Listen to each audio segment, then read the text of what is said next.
துலாம் ராசினியர்களுக்கு வணக்கம். சித்திரை சுவாதி விசாக நட்சத்திரம் துலாம் ராசி.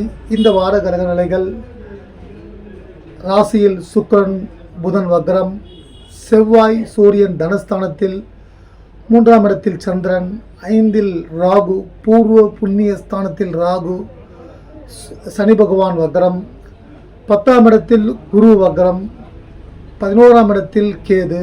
இது இப்போது இருக்கக்கூடிய கிரக நிலைகள்.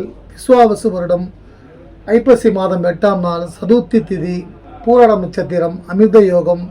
ரிஷபராசினியர்களுக்கு சந்திராஷ்டமம். ரிஷபராசினியர்கள் எப்படியோ வாழணும் நான் நினச்சேன் சார். ஆனால் என்னால் அடுத்த கட்டத்துக்கு போகவே முடியல. எதை செஞ்சாலும் அது தடையாக வந்து நிற்கிது. என்னுடைய உழைப்புக்கேற்ற ஊதியம் இல்லை, வருமானம் இல்லை, வேலை இல்லை. நான் எல்லோரையும் மகிழ்விக்கக்கூடியவர்கள். அதாவது துளராசிக்காரர்கள் எப்பொழுதுமே பார்த்தீங்கன்னா, துளராசிக்கு சுக்கிரன் அதிபதி. அந்த சுக்கிரன் என்பது எல்லோரையும் சந்தோஷமாக வைத்து கொள்ளக்கூடிய கிரகம். அது மட்டும் இல்லாமல் துளராசினியர்கள் நேர்மையானவர்கள். உங்கள் ராசிக்கு ஒதுக்கப்பட்ட சின்னம் தராசு. யாராக இருந்தாலும் இந்த சொம்பு தூக்கிறது, ஜால்ரா போடுறதெல்லாம் வச்சுக்க மாட்டாங்க. துளராசினியர்கள் நேர்மையாளர்கள். என்னவோ தெரியல, அதாவது அவர்களுக்கு இது பொது பலன் மட்டுமே.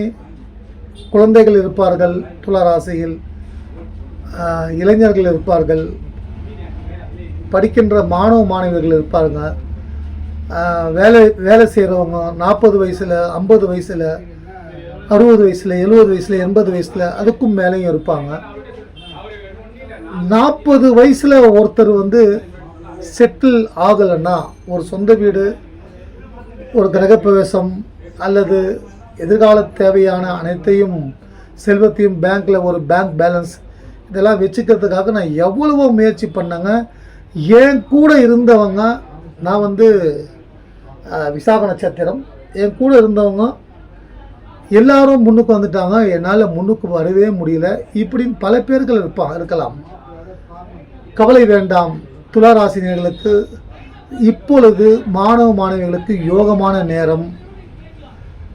துளாராசினியர்கள் முருகப்பெருமானை வழிபடுங்கள். உங்கள் ராசிக்கு குடும்பாதிபதி செவ்வாய் பகவான். அவரே கலத்திரகாரகன். மனைவி ஸ்தானத்திற்கும் கணவன் ஸ்தானத்திற்கும் உரிய கிரகம் செவ்வாய். அந்த செவ்வாய், ஏழுக்குடைய செவ்வாய், தனாதிபதி செவ்வாய் ஆட்சி பலம் பெற்று குரு பார்வை பெறுவதால் நிறைய நல்ல மாற்றங்கள். உங்கள் சுயஜாதகம் வலிமை பெற்று நன்றாக இருந்தால் இப்பொழுது யோகங்கள் ஏற்படும். அதை பயன்படுத்திக் கொள்ளுங்கள். செவ்வாயை வழிபடுவதன் மூலமாக எதிரிகள் விலகுவார்கள். மருத்துவத்துறையில் இருக்கக்கூடிய துளாராசிரியர்களுக்கு இந்த நேரம் குரு செவ்வாயை பார்ப்பதால் குருமங்கள யோகம், நிறைய வெற்றிகள், தடைகள் ஏதும் இருக்காது. நிலம் வீடு வழக்குகள் இருந்தால் அந்த வழக்குகள் உங்களுக்கு வெற்றியை கொடுக்கும். வீடு விற்று கடனை அடைத்து புதிய வாழ்க்கை துவங்க இருப்போருக்கு இந்த நேரம் சாத்தியமான நேரம். 10ஆம் இடத்துல எப்பயுமே குரு உச்சந்தான். 10ல் ஒரு சுபர் பாவி இருக்கணும்னுவாங்க. இப்போ 10ஆம் இடத்துல குரு கடகராசியில் எப்பயுமே உச்சமாக தான் இருப்பார். இப்போ டிசம்பர் 27 வரைக்கும் குரு உச்சமாக இருப்பார். அவர் உங்கள் குடும்பஸ்தானத்தை பார்ப்பதால், சூரியனை பார்ப்பதால், லாபஸ்தானாதிபதியான சூரிய பகவான் தனஸ்தானத்தில் அமர்ந்திருக்கிறார். அவரை பார்ப்பதால் தந்தை மூலமாக சில நன்மைகள் ஏற்படும். அப்பாகக்கூடிய, அதாவது வாரிசுகள் உருவாகக்கூடிய நேரம் ஒரு சிலருக்கு தந்தையாகுவீர்கள். அடுத்து பார்த்தீங்கன்னா, அப்பா மூலமாக மகளுக்கு செய்ய வேண்டிய கடமைகள் செய்யக்கூடிய நேரம். இதுவரை ஏதோ செய்ய ஆரம்பித்து அது நடக்கலை, நான் கேட்ட பணம் தரலை, நான் ஒரு நிறுவனம் ஆரம்பிக்கணும் அப்படின்னு என்னுடைய கனவு. அதுக்கு எங்கள் அப்பா கிட்ட நான் கேட்டிருந்தேன், என்னால் கொடுக்க முடியல அப்படின்ற சகோதர சகோதரிகளுக்கு இந்த நேரம் அது உங்களுக்கு சக்ஸஸ் ஆகும், வெற்றி உண்டாகும். அடுத்து பார்த்தீங்கன்னா, அரசியலில் இருக்கும் துளாராசினியர்கள் வெற்றி பாதை நிச்சயம் கிடைக்கும். பதவி உயர்வு, சம்பள உயர்வு கிடைக்கும். அரசாங்க வேலைக்காக முயற்சி செய்வோருக்கு அரசாங்க வேலை கிடைக்கக்கூடிய நல்ல நேரம்.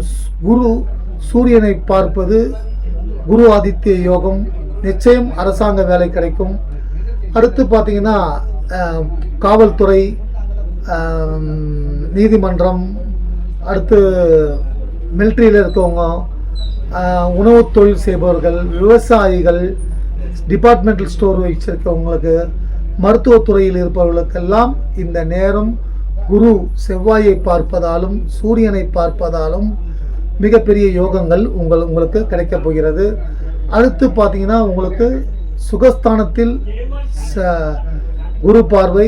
சுகஸ்தானத்தில் குரு பார்வை என்றால் நீங்கள் எதிர்பார்க்கக்கூடிய கணவன் மனைவி உறவில் பிரச்சனைகள் இருந்தால் அவையெல்லாம் தீர்ந்து சிக்கலில் இருக்கக்கூடிய அதாவது விவாகரத்து இருப்போருக்கு அவை விலகும்.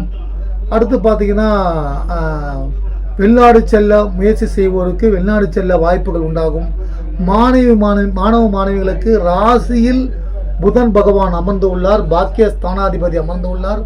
நிறைய வெற்றிகள், கல்வியில் நீங்கள் நினைத்த மதிப்பெண்கள் எடுப்பவர்கள், எதை நோக்கி நீங்கள் திட்டம் போட்டு வச்சிருக்கீங்களோ அந்த திட்டங்கள் எல்லாம் கைகூடும். அடுத்து சுக்கிரன் ஆட்சி பலம் பெற்று உள்ளார். சுக்கிரன் ராசியில் உங்கள் ராசிக்கு அதிபதி சுக்கிர பகவான் ஆட்சி பலம் பெற்றிருப்பது திருமணம் ஆகாதவர்களுக்கு திருமண பாகியம் உண்டாகும். குருவின் பார்வை குடும்பஸ்தானத்தின் மீது பதவி உயர்வு, சம்பள உயர்வு, டிரான்ஸ்ஃபர், நீங்கள் எதிர்பார்த்த டிரான்ஸ்ஃபர் இதெல்லாம் கிடைக்கும். அதே சமயம் பார்த்தீங்கன்னா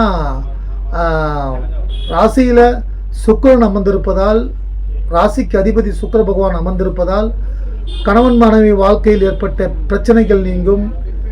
எதையெல்லாம் வாழ்க்கை சிறப்பாக செழிப்பாக சுபீட்சமாக அமைத்துக்கொள்ள முயற்சி செய்து முடியாதவர்களெல்லாம் இந்த நேரம் அது முடியும்.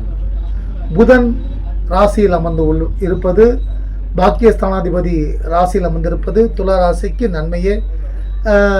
இப்போ இருக்கக்கூடிய கிரகநிலைகள் அனைத்தும் உங்களுக்கு வெற்றியை கொடுக்கும். துலா ராசிகளுக்கு எல்லா நன்மையும், சந்தோஷம், மகிழ்ச்சியும், ஆரோக்கியம், தீர்க்க ஆயுளும் நீங்கள் நினைத்தது நடக்க எல்லா கடவுள்களும் அருள் புரியட்டும். நன்றி, வணக்கம். நீங்கள் கொடுத்து வரும் அன்பிற்கு ஆதரவுக்கு நன்றி, வணக்கம்.